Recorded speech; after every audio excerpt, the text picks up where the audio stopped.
Bilirsiniz, futbol tarixində elə rekordlar var ki, bugün baxanda sadəcə inanmaq olmur. Amma bəlkə də heç biri Dixie Dee'nin əfsanəsi qədər ağla sığmaz deyil. Gəlin bu heyrətamiz hekayəyə birlikdə nəzər salaq. Bax bu rəqəm hər şeyi deyir, 60. Təsəvvür edin, bircə mövsümdə, liqa oyunlarında tam 60 qol. Yəni, bu az qala bir əsrdir ki, heç kimin yaxınlaşa bilmədiyi bir rekorddur. Amma dayanın, bu rekordu daha da inanılmaz edən o dövrün şərtləridir. Söhbət palçıq içindəki meydançalardan, yağışda daş kimi ağırlaşan əsl dəri toplardan gedir. Və ən əsası, bu 60 qolun heç biri, bəli, heç biri penaltidən vurulmayıb. Yaxşı, bəs sual budur. Bir insan bunu necə bacardı? Necə oldu ki, kimsənin ağlına belə gətirmədiyi bir şeyi reallaşdırdı? Gəlin, bu rəqəmin arxasındakı o möhtəşəm insanın hekayəsini açaq. Hər bir əfsanəni anlamaq üçün gərək əvvəlcə o insanı tanıyaq. Gəlin onun hekayəsinin ən başına, təvazökar bir fəhlə ailəsində başladığı yerə gedək. Deməli, Dixie Dee'nin hekayəsi Birkenhead şəhərində bir dəmiryol işçisinin evində başlayır. Çox çətin şəraitdə böyüyüb, cəmi 14 yaşından fabrikdə işləməyə başlayıb, amma onun bir istedadı var idi, futbolu olan inanılmaz bacarığı. Elə bu istedadı da onu əvvəlcə yerli klub Tranmere Roversə, 18 yaşında isə böyük bir transferlə Evertona gətirib çıxardı. Yəni bu sözün əsl mənasında fabrikdən futbolun zirvəsinə uzanan bir yol idi.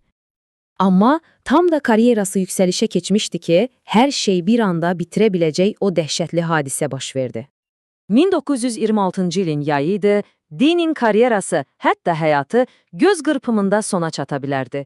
Çünki o, çox ağır bir motosiklet qəzası keçirdi. Zədələri o qədər dəhşətli idi ki, həkimlər onun bir daha futbol oynaması barədə heç düşünmürdülər. Söhbət ondan gedirdi ki, o görəsən yenidən yeriyə biləcəkmi? Çənəsi və kəllə sümüyü hər ikisi də sınmışdı. Futbol artıq bir xəyal kimi görünürdü. Amma inanılmaz bir şey oldu. O, təslim olmadı.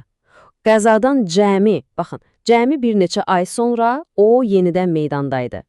Bu, sadəcə möcüzəvi bir geri dönüşü idi və əsl hekayə də məhz bundan sonra başlayacaqdı.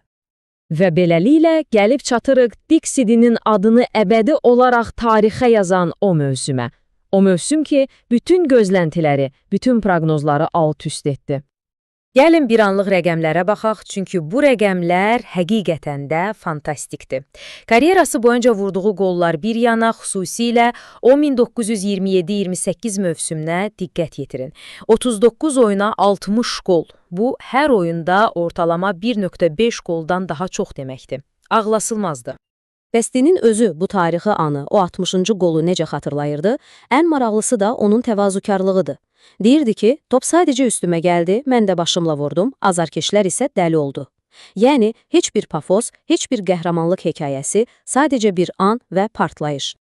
Gəlin bir anlıq bunu müasir futbola gətirək. Futbolun iki ən böyük ulduzu, Messi və Ronaldo, öz zirvə dövrlərində belə heç vaxt bir liqa mövsümündə 60 qol vurmayıblar. Bu, Dee'nin nailiyyətinin niyə bu qədər xüsusi və toxunulmaz olduğunu bir daha göstərir. Bəlkə də onu ən yaxşı təsvir edən sözlər başqa bir futbol əfsanəsi Bill Shankly'dən gəlir. O, dilinə qarşı oynamağın necə bir hiss olduğunu belə deyirdi. Onu saxlamaq üçün boynumu sındırardım, amma bilirəm ki, yenə də saxlaya bilməzdim. Ancaq Dixie Dee'nin hekayəsi təkcə qollardan ibarət deyil. Bu, həm də bir xarakter, bir sədaqət və öz klubuyla, öz insanları ilə qurduğu qırılmaz bir bağ hekayəsidir. Baxın, onun sədaqəti ən çətin məqamda sınandı. 1930-cu ildə Everton aşağı liqaya düşəndə dövrün ən böyük ulduzu olan Dee'nin klubu tərk edəcəyini hər kəs gözləyirdi. Amma o getmədi. O qaldı. Nəinki qaldı, komandanı dərhal geri qaytardı və elə növbəti mövsüm də onları çempion etdi. Əsl liderlik bax budur. Və o, heç vaxt haradan gəldiyini unutmadı. Ən məşhur olduğu vaxtlarda belə azərkeşlərlə birlikdə adi 44 nömrəli tramvayla oyunlara gedib gəlirdi. O, əsl xalq adamı idi. Hətta onun həyatının sonu da sanki bir filmin səhnəsi kimi idi. Çox simbolikdir. 1980-ci ildə sevimli komandasının oyununu izləyərkən məhz o möcüzələri yaratdığı Goodison Park stadionunun tribunasında dünyasını dəyişdi. Təbii ki, onun mirası bu gündə yaşayır. Ölümündən sonra stadionun qarşısında ucaldılan o möhtəşəm heykəli, adına verilən fəxri adlar, bütün bunlar göstərir ki, Dixie Dean sadəcə bir futbolçu deyildi, o əbədi bir ikonadır. Və bütün bu hekayədən sonra ağla belə bir sual gəlir. Milyonluq müqavilələrin, sosial medianın, qlobal brendlərin olduğu müasir futbolda Dixie Dean kimi təvazökar, sakit bir qəhrəman ümumiyyətlə mövcud ola bilərdimi? Bəlkə də əsl qəhrəmanlıq anlayışı zamanla elə dəyişib ki, bu barədə həqiqətən də düşünməyə dəyər.